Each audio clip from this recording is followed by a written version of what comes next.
اللاعب.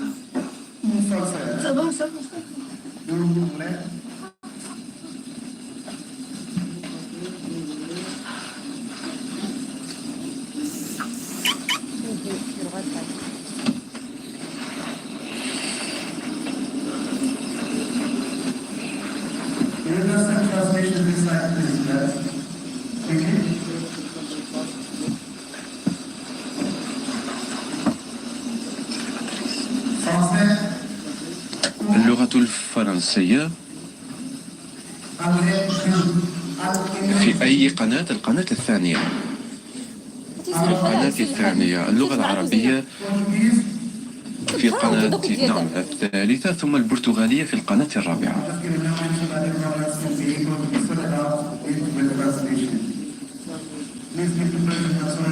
فلتقدموا جهازا لترجمة للسيد ماتوران أيضا.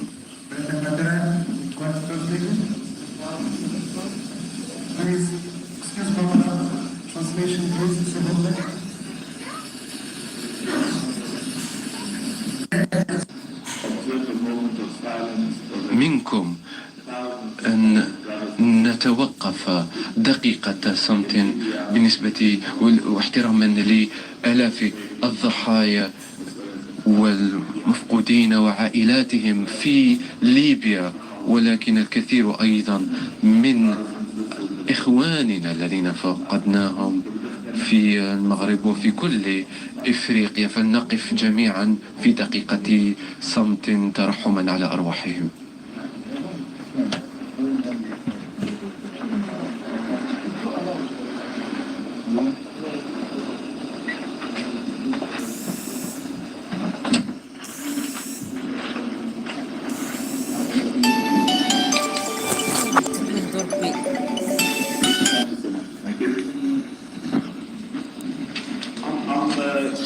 شكرا جزيلا. قيل لي بأن الأمر يتعلق بندوة صحفية قصيرة، لن أخذ الكثير من وقتكم. وفيرون قد كان يتخفى لأنه كان يحاول النتائج. ثمة مسألتان مهمتان. الأولى هو أننا قد اجتمعنا في اجتماع رائع، وإن قيادة الكاف، قيادة كرة القدم الأفريقية واللجنة التنفيذية في الكاف كانت ممثلة التي مثلت البلدان 53 الأعضاء في الاتحاد الإفريقي، والتي تمثل 54 دولة، 54 بلدا عضوا. والاجتماع كان مميزا، كان رائعا. كان هنالك الكثير من النقاشات المهمة وتجاذب الحديث، وشيء هام جذبني هو التزام الجميع، وأيضا التضامن الموجود بين مختلف الدول، وهذا دفعا وتشجيعا لكرة القدم الأفريقية، وهو ما يجب أن نتحلى به جميعنا كريادة وقيادة لكرة القدم في إفريقيا. ونحن فخورون بالنتائج التي حصلت في قطر، نتائج أداء البلدان الأفريقية المشاركة في كأس العالم قطر قدمته تونس والمغرب والسنغال الكاميرون، ويقول للبوروندي الآخر. طبعا الكاميرون هو البلد الذي كنت أود أن أذكره أيضا. كلهم شاركوا وكان عملهم جبارا وجعلونا نشعر بالفخر كأفارقة فخورون بقارتنا. إذن إن ما أود أن أقوله هنا باسم الاتحاد الأفريقي، وأنا أغتنم الفرصة لأشكر كل الحاضرين معنا، رؤساء الاتحادات، ولكن لا سيما وزراء الرياضة الذين جاءوا إلى هنا. ولدينا هنا امتنان واعتراف ب50 سنة من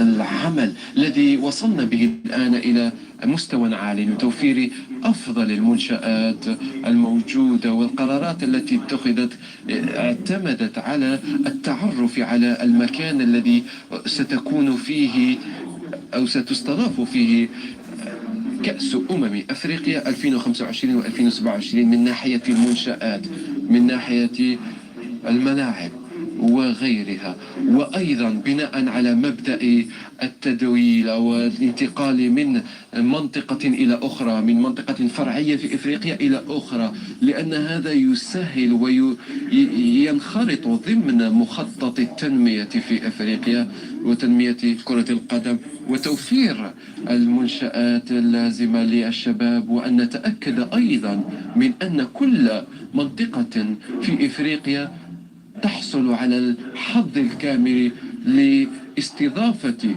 كأس إفريقيا والمشاركة فيها.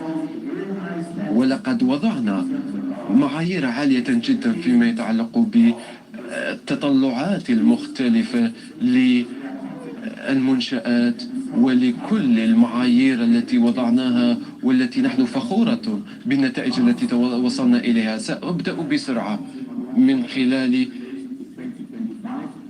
التعليق على ما حصل في 2025. ثمة مستجدات في الساعات الماضية والأيام الماضية. هناك الكثير من البلدان التي أو جميع البلدان المعنية بالمشاركة أو بالترشح ل 2025 قد أتت لتقديم عروضها. كل البلدان جاءوا.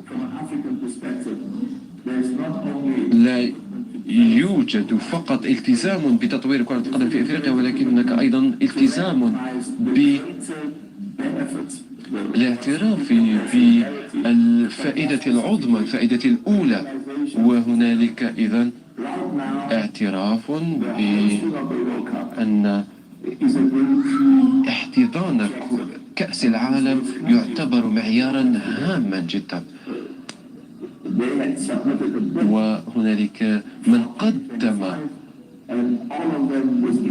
أو كان هنالك انسحاب للجميع البلدان الخاصة ب 2025 لتمكين المغرب والبلدان الإفريقية التي تقدم